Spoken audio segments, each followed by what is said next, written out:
Hey, okay, brush hour. We are doing another fun episode talking all about brushes. You know, I'm obsessed with brushes, my favorite thing on earth. Photoshop brushes, well, let's not exaggerate.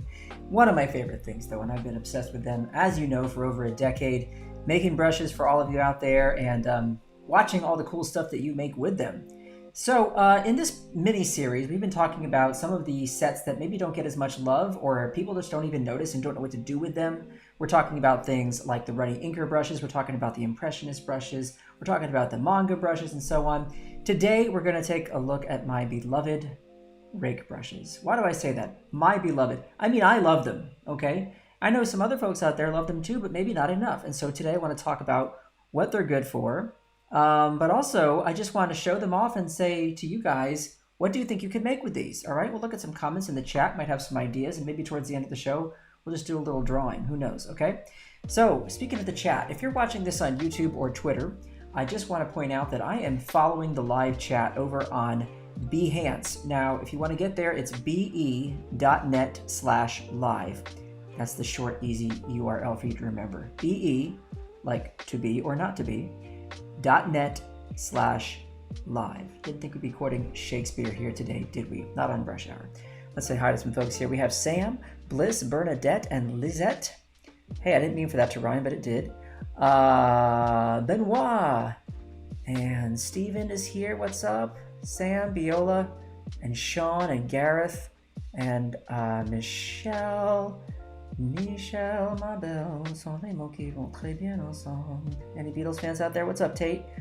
And there's some other folks joining in here quickly. I want to say hi to everybody else out there who's watching from these other platforms. So, Natasha, how you doing? We're going to get cracking because we want to talk about brushes, right? We don't hear just me rambling and all that nonsense. So, let's get to it. Like I said, we're looking at the Rake brushes today. I've got my Rake brushes open right here. For those of you who have seen the show before, you know what I'm about to do. I'm about to tell everybody how to get these brushes, but I got to do it every time so people know where to go, all right? Up here in the top right corner of your brushes panel, there's a tiny little drop-down menu, all right? Don't ask me why it's so hard to find. I can't tell you that. Right here, look, get more brushes. You tap on that and you are going to be taken to a sign-in page at adobe.com. And you just use your Adobe ID and password, and bam, you will land upon the brush treasure trove, which is just over 1,800, now we're approaching 2,000, I think, brushes for you to download and play with. Now, I know that sounds overwhelming, but that is why we have this show. Okay, so go back on YouTube or on Behance and watch the replays where we talk about all these brushes and you figure out what's going to work for your style, what's going to work for your purposes, for your own artwork, so you don't feel like I have all these brushes, but I don't know what to do with them. That's why we have this show. All right, today, the Rake brushes. So, another thing that starts with R is Rasa, and that is my coffee alternative, which I'm about to drink. Delish. No, I'm not being paid any sponsorships. I just love it. Those of you out there who are like me, can't drink too much caffeine, try this stuff. It makes me happy. All right. Let's get to the Rake brushes. Now, the top of the menu here, what we have are mixer brushes. Now, we've covered mixer brushes before in the Brush Hour show, but a lot of folks, again, this is one of those things that is in Photoshop, it's just not known. What's a mixer brush? People don't even know they exist. Mixer brushes allow you to mix paint right there on the canvas in real time. You know, if you want to do oils and things like that, great way to simulate them is with the old mixer brushes, but, or pardon me, the old, mixer brushes, but we have mixer brushes that are Rake brushes. And what are Rake brushes? Rake brushes look like this, okay? They are brushes that have sort of a rake pattern to them. You imagine like raking the leaves. But there are a whole bunch of them. There are over 40 of them in this set, and they all have different qualities and different properties. We'll go through some of those. But kicking it off here at the top, we have mixer brushes. So mixer brushes, grab another color here, paint over this, so you see I separate them two, it's no big deal, red, red, yellow, but when I pull through, what happens? Check it out. Some of that paint is getting mixed in there. Right now, if you want to increase the mixability of what you're seeing, okay, come over here to where it says mix, all right? So you'll notice right away with mixer brushes, you have these new options presented to you that are different from your standard ABR file, regular old Photoshop brushes, which we know and love, but hey, mixer brushes are their own beast and they've got their own options. So check this out. You have built-in options for how you want the paint to behave. These are extremely handy. If you don't want to go fiddling with all these sliders, just come over here and check out these options from dry all the way to very wet, heavy mix, and everything in between, okay? Including everybody's favorite word, moist. Ugh, hate that word. Okay, but let's come over here and let's crank that mixing up to 100%. Okay, so it's gonna pull more of the paint with it that's already on the canvas. Let me show you something here. I'm gonna make a little shape with my lasso tool, fill it with color, grab some yellow. Now I got my mixer brush and I'm gonna pull through here and look, see what happens? Because I have the mixing turned up to 100, what I'm telling the mixer brush is if there's already paint on the canvas, okay, if there's a color on the canvas, when I interact with that, when I make contact with that, okay, what I want to happen is for that other color to be more dominant. All right, this is essentially what you're telling the mixer brush. All right, so now if I set this to 50, right here under mix, 50%, we're gonna have half of that strength applied. So half of this red color is going to influence the yellow. Okay, so as I pull in, you'll see I'm able to actually get all the way through, okay? But the color in here turns a little bit more orange and it gets a little duller, all right? But look what happens as I pull out the other side, right? Some of that red is coming with me right through, zing, like that. Okay, so you can see what's happening there. Now, it's a very subtle effect, but you can control this as much as you like, and it can be very useful. So we have drag 1, we have drag 2. Now, right away, I want you to notice the difference between these two rake brushes. So this is what's cool about this set. Yes, they all have a rake-like pattern, but these rake-like patterns are all going to be unique and different from one another, and they're going to serve different functions, okay? So what I like about this one, I know this is going to seem really simplistic and obvious to you, but one of the cool things about it is the ability, oh, wrong one, sorry, here, rake 2, drag 2, is the ability to do something like that. So I get like this cool tree bark kind of idea, like the inside of a tree, right? Or maybe you're making a record, you know, kind of like vinyl sort of a pattern. But just to be able to do this, just to go zing with my stylus, do it again over here.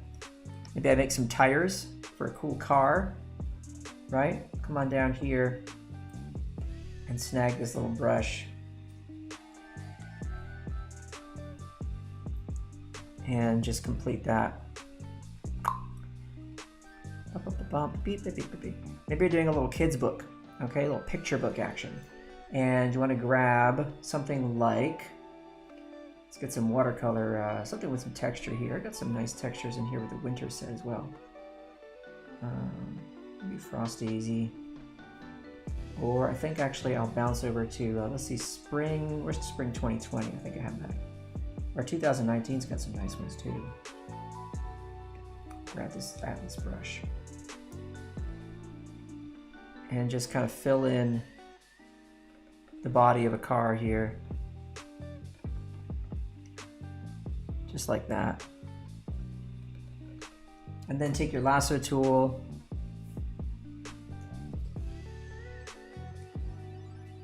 and just punch out a window. Got some feathering on that bad boy. Strip that away. Goodbye. Right? And there you've got a whole style you could work around for some picture book action for the kiddos, right? Just like that. So I love being able to just do that kind of circular thing with a rake brush. Really fun, really simple. Okay? And it is a mixer brush, so if I grab some white and just kind of pull through there, look at that pattern I just made. See that? It's a whole other thing you can start playing with. Just for texture, doesn't that look pretty?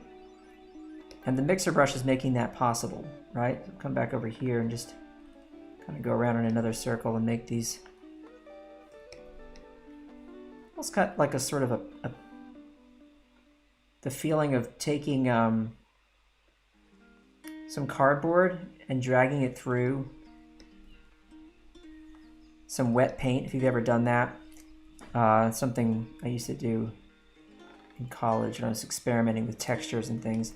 Look at that, you can add some motion to the car. See that? Using that same mixer brush, that's a rake. We're only on the second brush and we're already making illustrations and having fun. Okay, now let's move over to drag 3. Check out this one.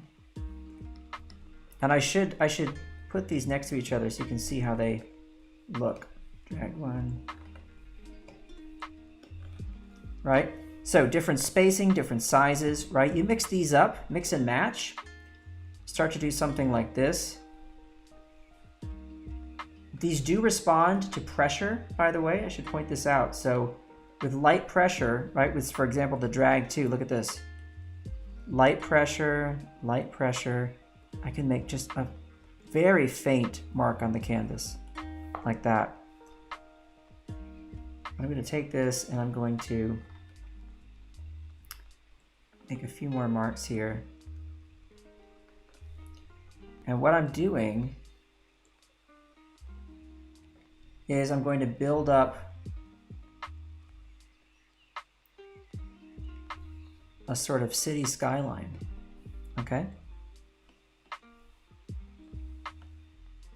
Just by putting these little marks next to one another here and there.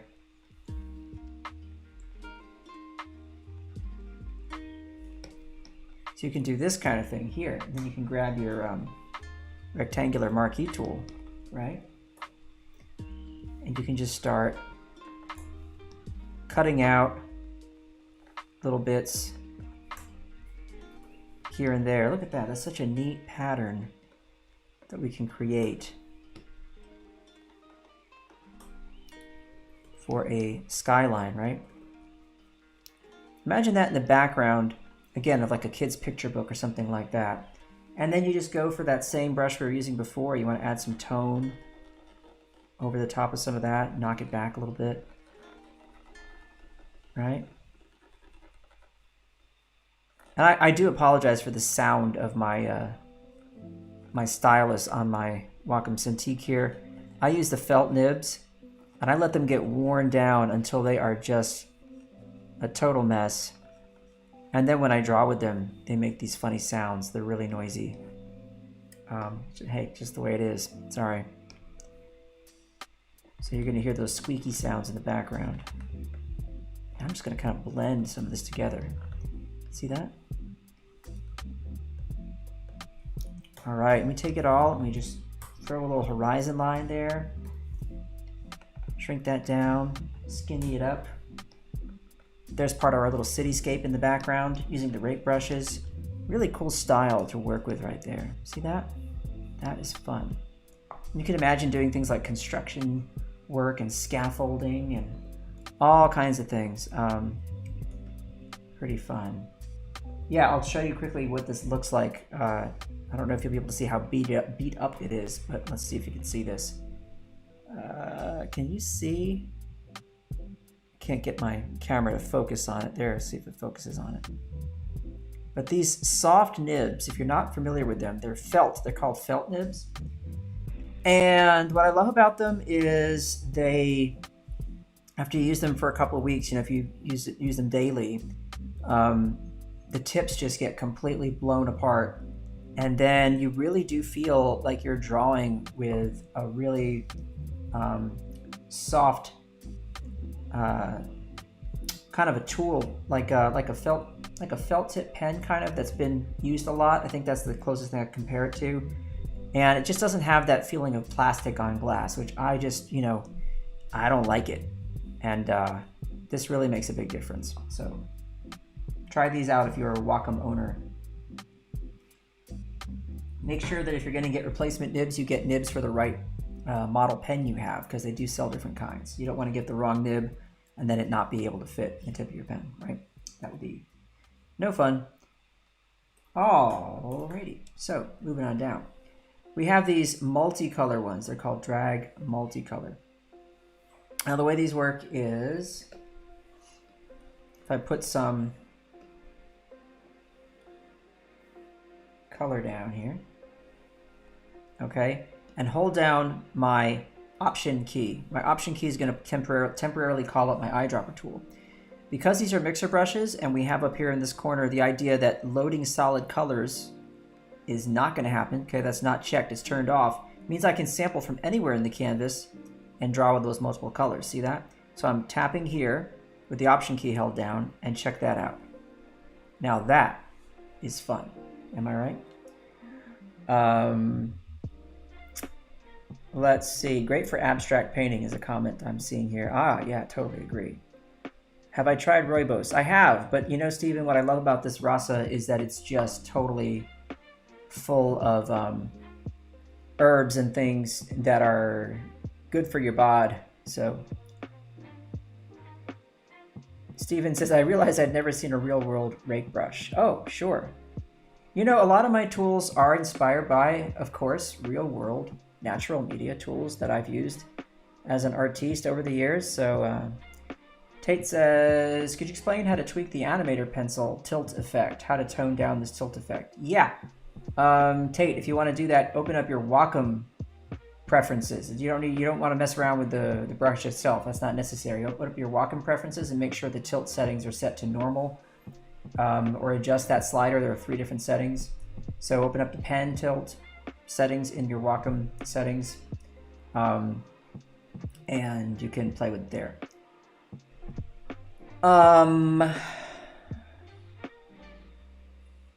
Giliza or Gailiza or Giliza, Maria, I'm sorry, I hope I'm saying your name right, says you've been using the Mega Pack to practice digital painting. That's awesome.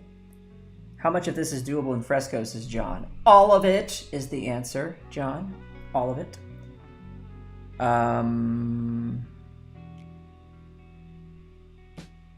Yeah, Bliss, the plastic on glass is an issue with iPad. You can buy rubber tips for the pencil. You can also buy screen protectors that have different textures. So you can try that. Hi, Ratika. Nice to see you too. You have a Wacom 1. How often should you change the nib on the stylus? Totally up to how often you draw, how frequently you draw, and how much pressure you use, and whether or not you feel like there's an issue with the way the tip feels when you're drawing. So if you feel like it's starting to get worn out, go ahead and replace it. If not, no biggie. Paper-like. I do like paper-like, but you have to use it for a long time to get it to wear down.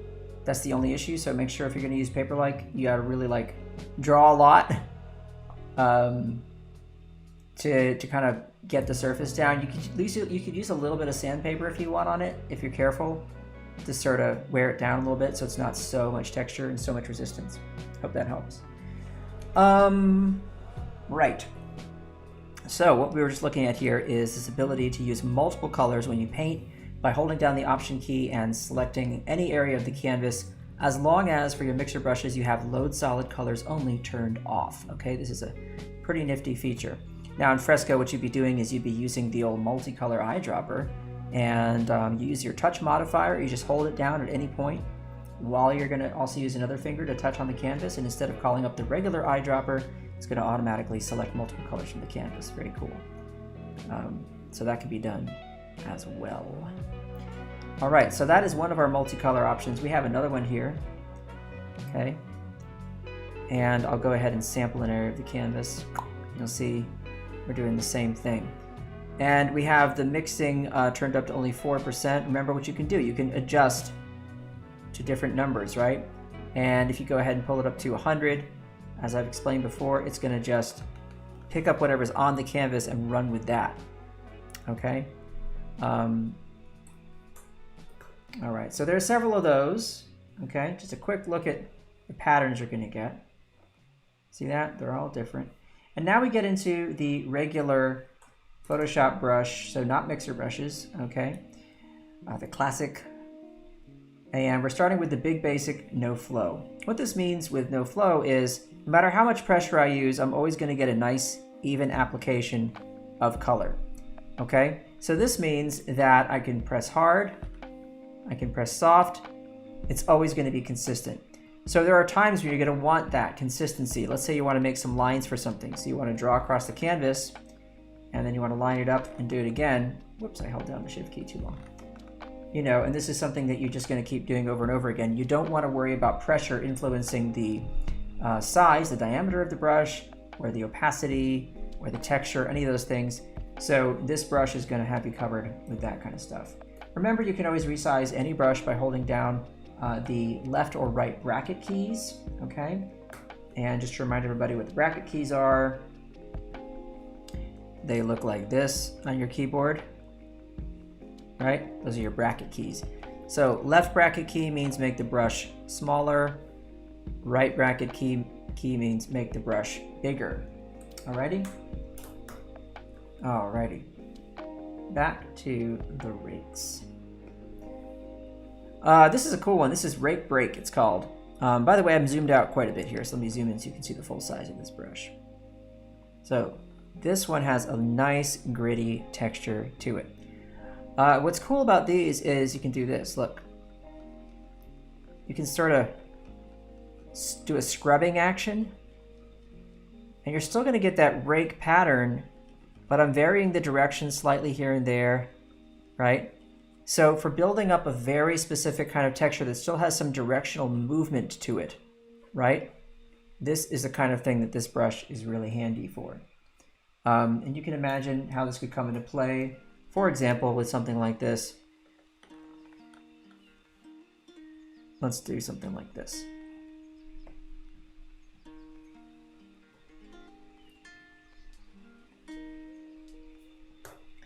Got a little rock here, and I want to add some texture on this rock.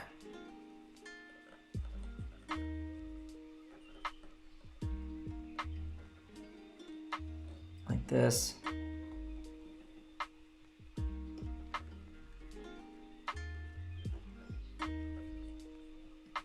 It's fun to be able to do these little cross contour lines as well.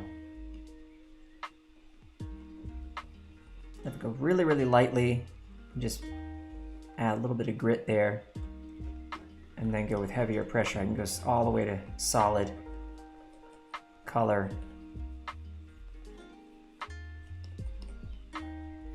Grab another rake brush like the Multicolor, okay? Grab some of that. Just kind of smooth some of that out. Or maybe you want to have like a sort of general direction, stylistic choice that just runs over the whole thing. Throw that in there. Go a little darker maybe towards the bottom here. Ding, ding, ding, ding, ding, ding. Maybe this whole side gets dark. Come back with that rake break.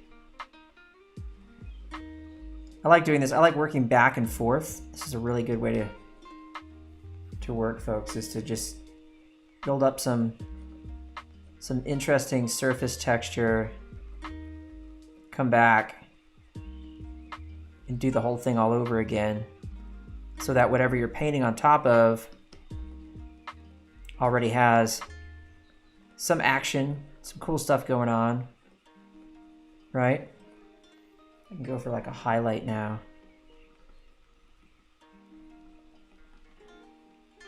Maybe even a little lighter than that. Come over on this side. The top of the rock. That sunlight's peeking through and hitting some of that. All right, don't want to get carried away, but I think you get the idea, right? What kind of stuff you could do with that. That's fun. All right, Rake Break 2, same deal, different texture, different pattern, and also the ability to, again, use the full spectrum of pressure there, from nothing up to a solid chunk of color like that. Rake Dotty is one of my favorites here because it breaks everything apart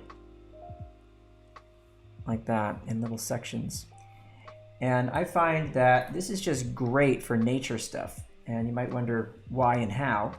But an example would be if we were to go back to that brush we were using a moment ago the spongy one, which was in the spring 2019, the old Atlas brush.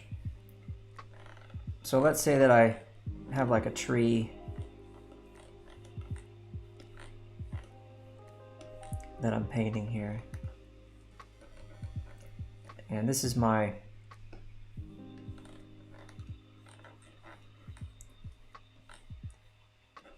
trunk of the tree, right? So I'll go back to that Rake Dotty. And this, I just like to go across like this. So what I can do is lock my layer transparency right here.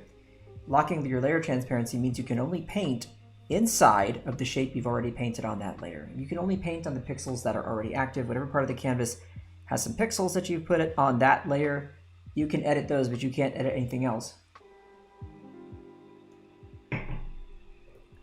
So you can go either way with contrast. You can go really, really dark, come across like this. Okay, and that is just, to me, so fun. I love, you know, with classic picture books, the way artists would experiment with media and textures and things like that, right? So you use a little bit of paint here that's really flat, or you would mix a little wash of something that had a couple of colors in it, right? And you would see some of that paper texture coming through and stuff like that. You would then stamp something on top of it, you know, like what I'm doing here. Like you would have a stamp that was in the shape of a rake, and you just kind of pop, pop, pop like that, or drag something across, you know.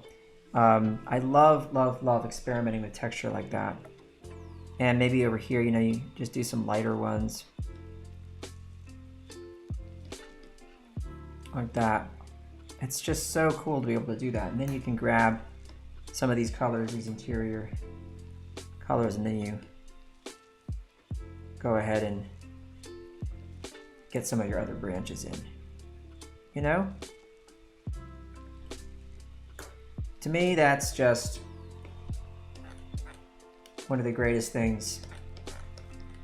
And you're working digitally, so you have these cool options to be able to sample color right from your canvas, and to be able to make selections, which, you know, with traditional media, you could do this too. You have to make masks though, and that involves cutting out paper masks or using masking tape to mask off different areas and so on. Sure, you're gonna get probably very similar results, but it's just so much faster when you are doing it this way with these digital tools. And it's so cool. It's so fun to be able to do this. A couple more little bits. Look at that. See what I mean? You just, in a matter of seconds, you can just do this kind of stuff. And these rake brushes really add a great little textural option for you. Rake extra heavy variable. I'm sure you can figure out what that is. Let's go to another layer there. So when I say extra heavy variable, what I mean is you get extra heavy with it here with a ton of pressure, right? And then that variability comes with, you know, how much pressure you're going to apply. Okay. Now remember, with your brush settings, okay, let's pop that open for a minute. I want to show you something here. Take a look at how we have our shape dynamics set. Y jitter, flip Y jitter. What this means is occasionally you're going to be flipping the brush along the Y axis. Okay, so that's going to be a left and right kind of a deal. You can also do things like this and change any of these brushes. By turning on the flip X jitter, okay, you're going to get a totally different stroke. See that? And let's turn that back off and look again. So these are very different. Turn off that flip Y. Okay, you're also going to get a slightly different thing. Not too much with the Y, especially because these are going to, for now, they're going to move according to the direction that you're moving with your stylus, because we have over here under angle jitter, direction set for the control. Okay, if I were to put that on something like tilt, if you watch the brush stamp on the screen, as I rotate my hand, it's actually moving, right? I haven't even made a mark yet. So that means I could do something like this. Just drag that rake along on its side. and get really cool marks like this. And then come down this way. So across and down, across and down. So if you want to add these kinds of controls and see how you can affect and change the behavior of the brushes, you come into your brush settings under shape dynamics and start fiddling with things like this. You know, I like to set it at an angle and then draw straight down. Then set it at a different angle and draw straight down. Okay? And all these different kinds of marks can be made with the same brush, right? Very powerful stuff. So don't forget about your good old-fashioned brush settings panel. Rake fade. This just allows you to fade to literally nothing with pressure, right? You got a faint rake right here. This one is very nice for pattern work. I like it for borders and things like that, you know? Want to do some kind of decorative border around a drawing or something. Just really fun. You want to do a frame around something, or you just want to fiddle with patterns, right? Just do some cool patterns and see what these kinds of marks that you make, what do they inspire? What do they call to mind? And how will you turn that into something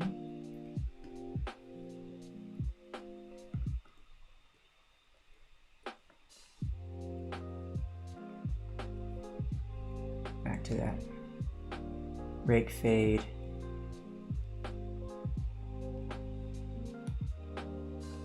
Just combining these two right here.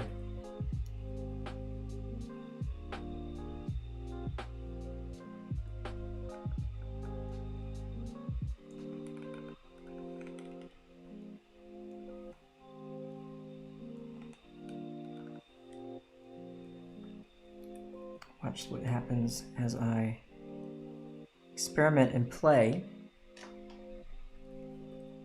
and then see what we can make out of it.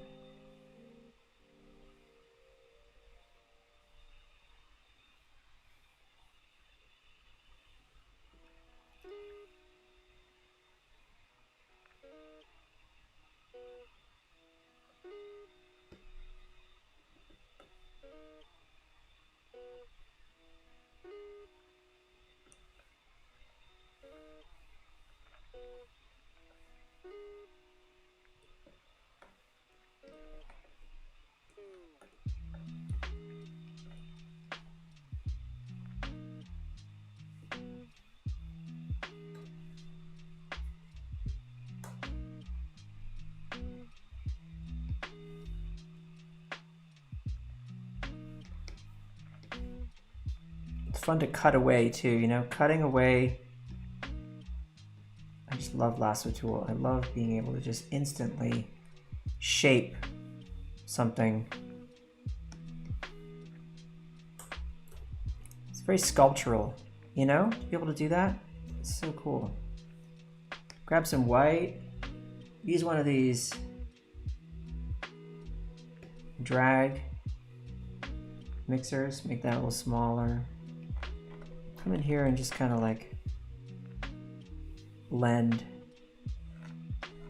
some of this, push it around.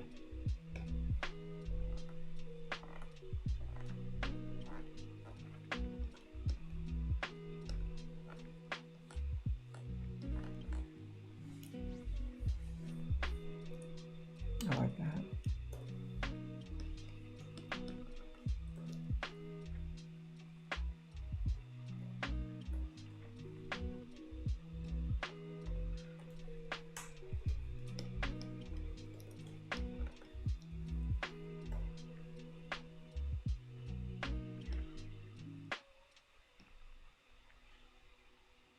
Trying to follow along that same angle there.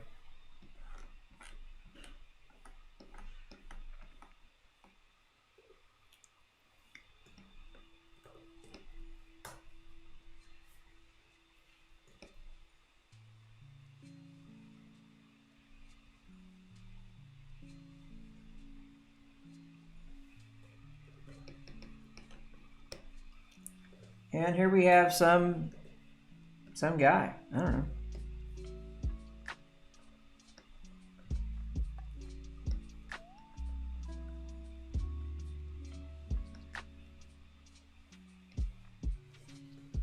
Imagine making an entire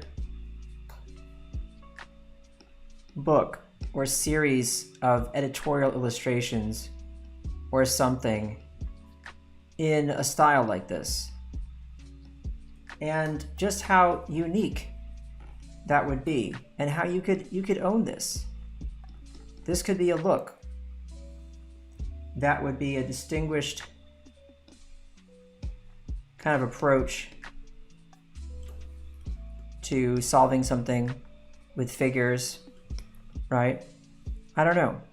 I mean, I'm just playing around, but to be able to come up with these ideas and then to just completely invent some kind of a stylistic approach that you normally wouldn't do. But that's the thing about playing with brushes, is they force you to work in different ways. And that's what's so exciting to me about it, is that you are stepping outside of a comfort zone, you're experimenting, and you're finding within you these new ways to make art, to make images. And I think that's pretty exciting.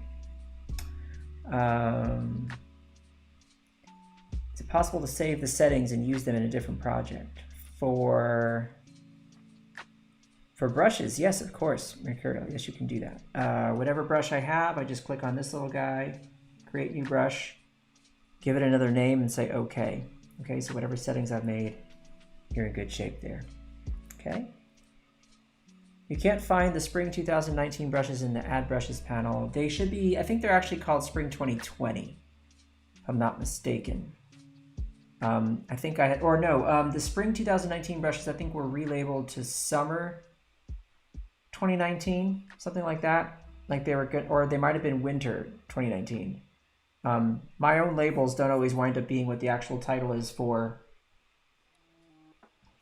those that are on the site, because I design them usually at least 3 months ahead of time. So sometimes they get released for the season I intend, sometimes it's for the season after. Hope that explains that. Bliss, you like the rake brushes? Awesome, glad to hear it. Let's check out some other ones here. So you have things like, I'm gonna skip over Big Basic and Finer. I mean, because I think the names of these are pretty easy to, you can tell, you know, fine rake brush. Ghost, of course, is going to be very faint. One thing to mention about Ghost is it kind of like disappears as you draw with it. So that can make some pretty neat things happen. Okay. Graphite, yes, it looks like graphite. So that should be simple. Gravel is very gravelly. Gravel Sparse is a little bit more broken up. Grind is nice and tight. I like this one for things like drawing with tight curves like this and making patterns. I saw someone do the coolest thing with the rake brushes, and I'm gonna mess this up, not gonna do it quite the same, but what they were doing was backgrounds where they'd come straight out like this, and they'd be like making these sort of video game style hills, you know, like this, that would be rising up, and that was just, I loved that look. And behind it would be a solid color of green, you know. So the texture really was what was being brought out with, the rakes were being used as a kind of ornamental, is that the right word? Thing. It was like, it looked like that. It was just a neat thing, and there were layers of them. You know, in the back you'd see more like this. But I just loved that. And you know, it hadn't occurred to me to use them that way. But then you see other artists doing things that inspire you, and you just, you know, you want to try it and say, oh my gosh, I want to do that. That's a great way to use these, you know? And like I showed you before, you can just, for the sun, put your stylus in one place and just draw a little circle in place like that. So there you go. A jam poster gets a lot of use. It's kind of similar to the grind, but it also gives you these broken up textures you can use, right? But you can go really solid and really dark if you use it with tons of pressure. So, I mean, that's just really versatile, I gotta say. Okay, don't forget, folks, that you have the ability in Photoshop now to immediately take any brush and make it an eraser by holding down the tilde key. This works on English keyboards. I think there are alternative ideas for different keyboards. The tilde key, if you hold it down, it's that top left key in your keyboard that looks like a little squiggly on its side. That's going to immediately take my brush and turn it into an eraser, right? So I can draw, grab that color again, draw, hold down the tilde key, erase. Okay, don't forget about that handy dandy tip. Alrighty, more. There are so many of these. But now we get into tilting. I want to talk about this. We already had covered this, but the ability to tilt the brush and create different marks means that you can also do kind of really funky drawings with these brushes, right? So imagine like tilting it and then doing stuff like this, right? And then tilting it on its side and just kind of carving out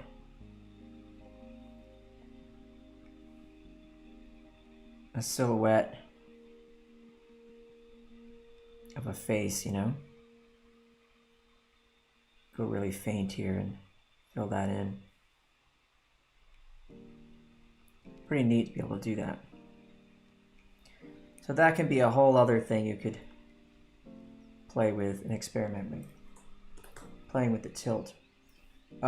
Let's skip over the monsters because again they're big. That's why they're called monster brushes. They're 500 pixels, and there's a tilt version of that too, which allows you to just really make some phenomenally cool background elements in your art.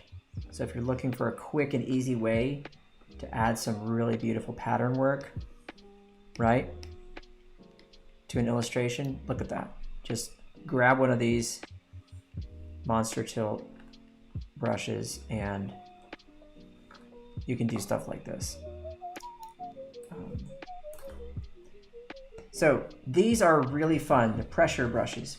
One of these made its way into Fresco as one of the default brushes because I liked it so much. I just desperately wanted to get one of them in there. And I use these all the time for all kinds of things. And what happens is the direction of the rake changes with the pressure of the stylus. So you can do all kinds of things with this. You can do stylized smoke. Check this out. You know, I'll just grab my Sean brush here. And let's say you've got a little coffee cup and you want to do some cool stylized smoke coming out of that. So you grab one of these rake pressure brushes and you just go like that. You know, hey, there's a spot illustration. You just made $100. Okay. See, is it cheating if it's this easy? I don't know. So there are a couple of those in there. Okay.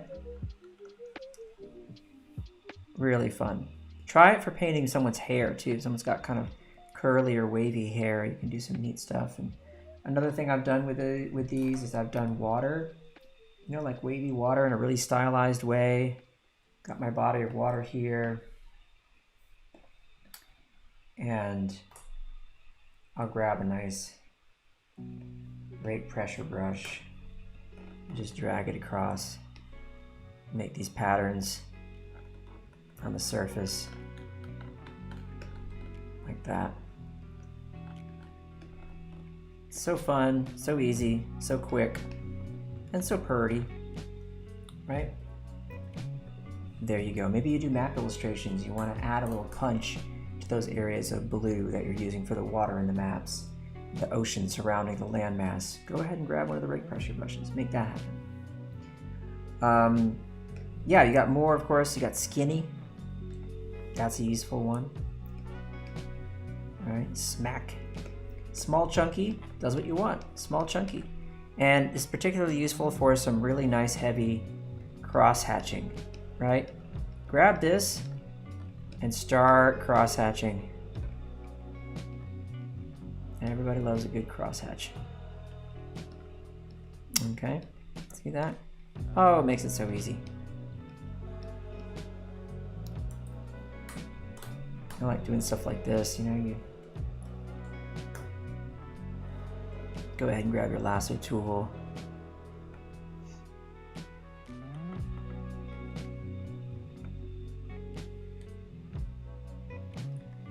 And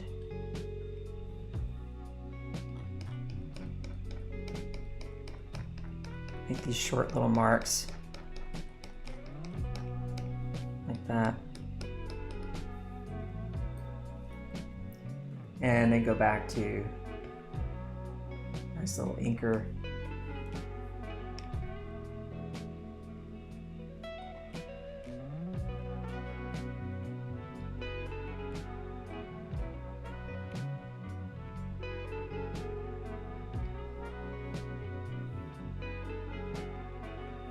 Do some fashion illustration, right?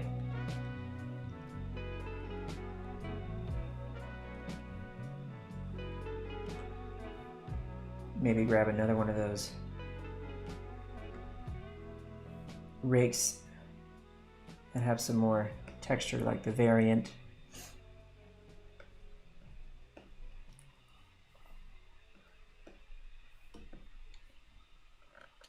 Come in here and just add that pattern right down there.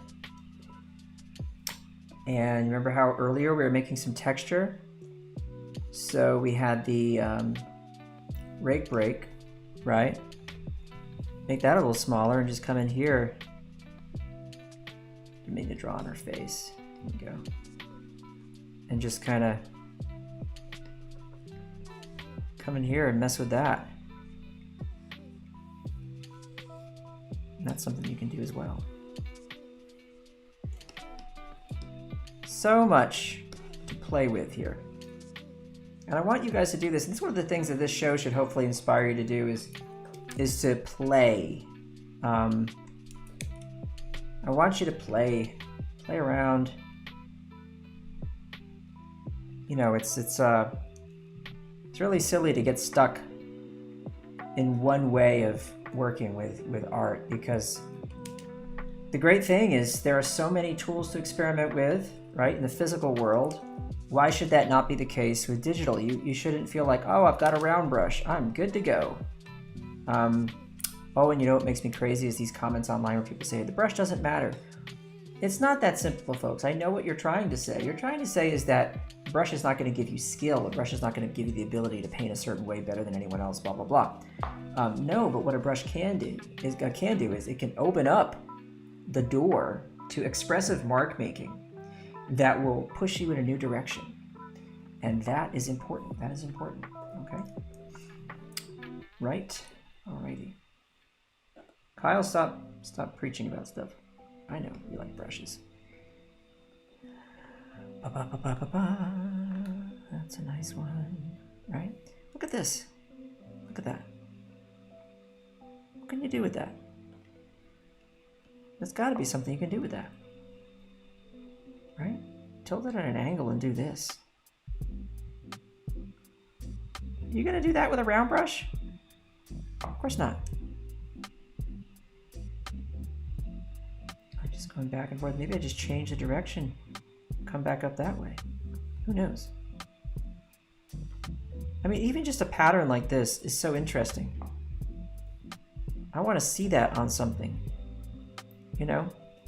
You might be making a little still life. You might be making a little something where you've got some kind of a vase on a table. And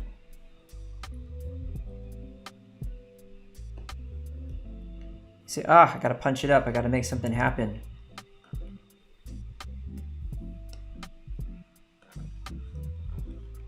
You do that.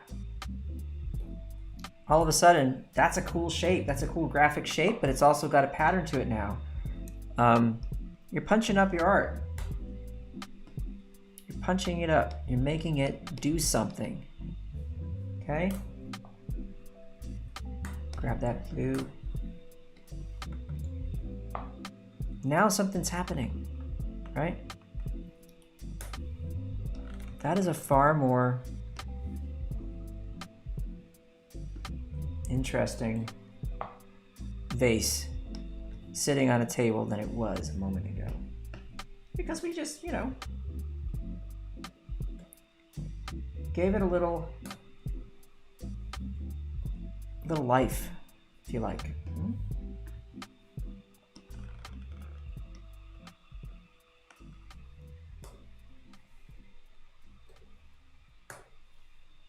We grab that orange.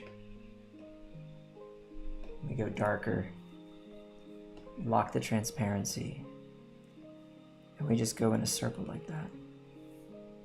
Because it's cool, right? And then we just do that.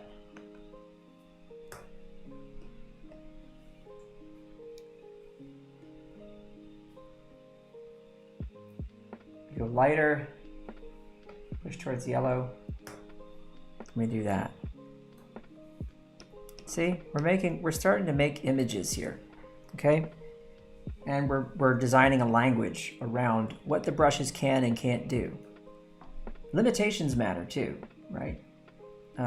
Challenge yourself maybe to create an illustration with nothing but the lasso tool, some solid fills, and a few rake brushes. I don't know. If you start getting bored with the edges, mix up the edge quality. Go from, you know, not everything has to be a hard edge. You can always blend some stuff together. You can smudge some stuff together. You know, you say, I want to just soften that edge. Maybe that just is going to be more interesting, you know. You can always undo it, right? But maybe that's going to take you in another direction. You're going to say, ooh, I want to try some stuff there now. And you're going to go back to one of those other brushes, like a watercolor brush or something like that. I don't know. Or an oil brush. And you're going to start playing. I don't know. I don't know what you're going to do.